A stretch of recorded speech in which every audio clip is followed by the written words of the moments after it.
بسم اللہ الرحمن الرحیم۔ السلام علیکم، میں ہوں ام کلثوم اور آپ دیکھ رہے ہیں میرا یوٹیوب چینل۔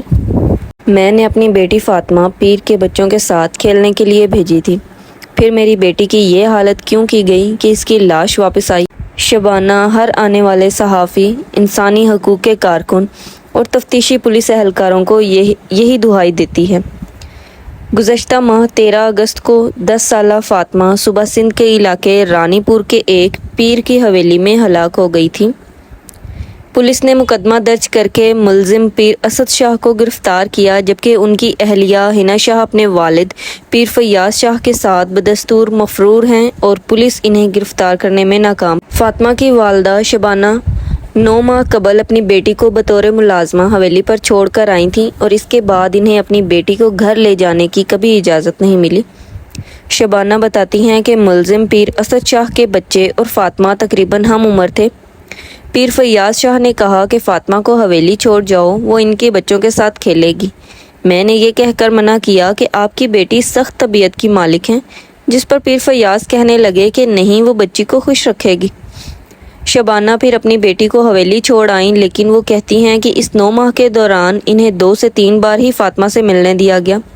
وہ بتاتی ہیں کہ حویلی کے گیٹ کے باہر 5-7 منٹ ملاقات ہوتی تھی۔ فاطمہ کے ساتھ ایک ملازمہ ہوتی تاکہ اس پر نظر رکھ سکے، جبکہ CCTV کیمرے بھی لگے ہوئے تھے، اس لیے فاطمہ کوئی بات نہیں بتاتی، نہ ہی کسی تکلیف کا ذکر کرتی تھی۔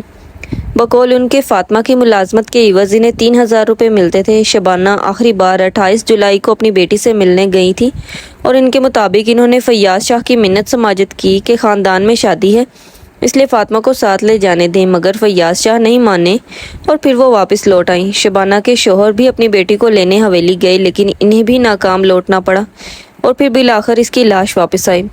شبانہ بتاتی ہیں کہ جب ہم نے فاطمہ کو دفن کیا تو اس کے بازوؤں، گلے پر تشدد کے نشانات تھے، بال نوچے ہوئے تھے، جبکہ ایک بازو بھی ٹوٹا ہوا تھا۔ ہم نے فاطمہ کے زخم تو دیکھے، لیکن اس پر ہونے والا ظلم نہیں دیکھا۔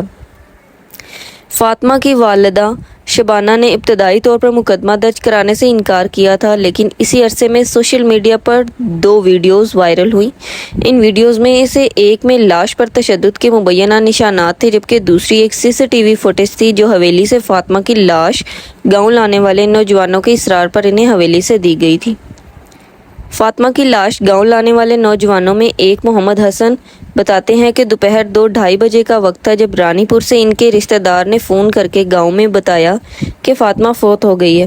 محمد حسن کے مطابق فاطمہ کے والدین غریب ہیں، اس لیے وہ 3 دوست لاش لینے کے لیے بائک پر روانہ ہو گئے۔ حویلی پہنچے تو خاموشی تھی، پھر ڈیرے پر گئے۔ تقریباً آدھے گھنٹے کے بعد فیاض شاہ نکل کر آئے۔ ہم نے ان سے پوچھا کہ فاطمہ کیسے فوت ہو گئی۔ انہوں نے ڈاکٹر اور لیبارٹری کی رپورٹس دکھائیں۔ ہم نے کہا کہ وہ تو ٹھیک تھی، جس پر انہوں نے کہا کہ CCTV فوٹیج دیتا ہوں، اس کے والدین کو دکھانا، لیکن کسی اور کو نہ دکھانا۔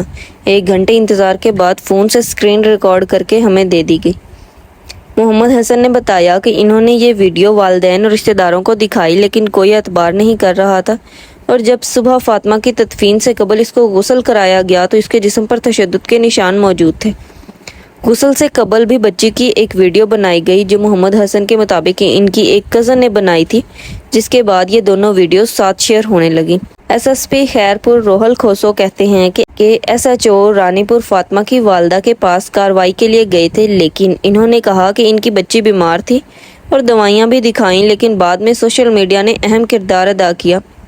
پولیس دوبارہ والدہ کے پاس پہنچی، جس کے بعد وہ مقدمہ درج کرانے کے لیے راضی ہوئی۔ دوسری جانب اس بارے میں فاطمہ کی والدہ کہتی ہیں کہ ان کے 3 اور رشتہ دار لڑکیاں بھی پیر کے گھر موجود تھیں۔ جب وہ واپس آ گئیں تو انہوں نے مقدمہ درج کرایا۔ میڈیا اور سوشل میڈیا پر شدید تنقید کے بعد درگاہ پر مرید اور عقیدت مند جمع ہوئے اور الزامات کو پروپیگنڈا قرار دیا، لیکن پولیس نے دھمکی آمیز تقاریر کرنے کے الزام میں 40 کے قریب افراد پر مقدمہ درج کر کے بعض مریدین کو گرفتار بھی کیا۔ خیرپور ضلع میں واقع رانی پور کی درگاہ 17ویں صدی میں قائم ہوئی تھی اور یہاں زیادہ تر سندھ اور بلوچستان سے عقیدت مند آتے ہیں، لیکن فاطمہ کی ہلاکت کے بعد درگاہ کا پیر خاندان زیر بحث اور زیر تنقید ہے اور یہاں لوگوں کی آمد میں بھی کمی آئی ہے۔ درگاہ کے بازار میں عام دنوں میں ہجوم ہوتا ہے، لیکن حالیہ دنوں میں جمعرات اور جمعہ کے روز بھی ویرانی تھی اور صرف اکا دکا مرید اور عقیدت مند ہی نظر آئے۔ مزار پر ایک خلیفہ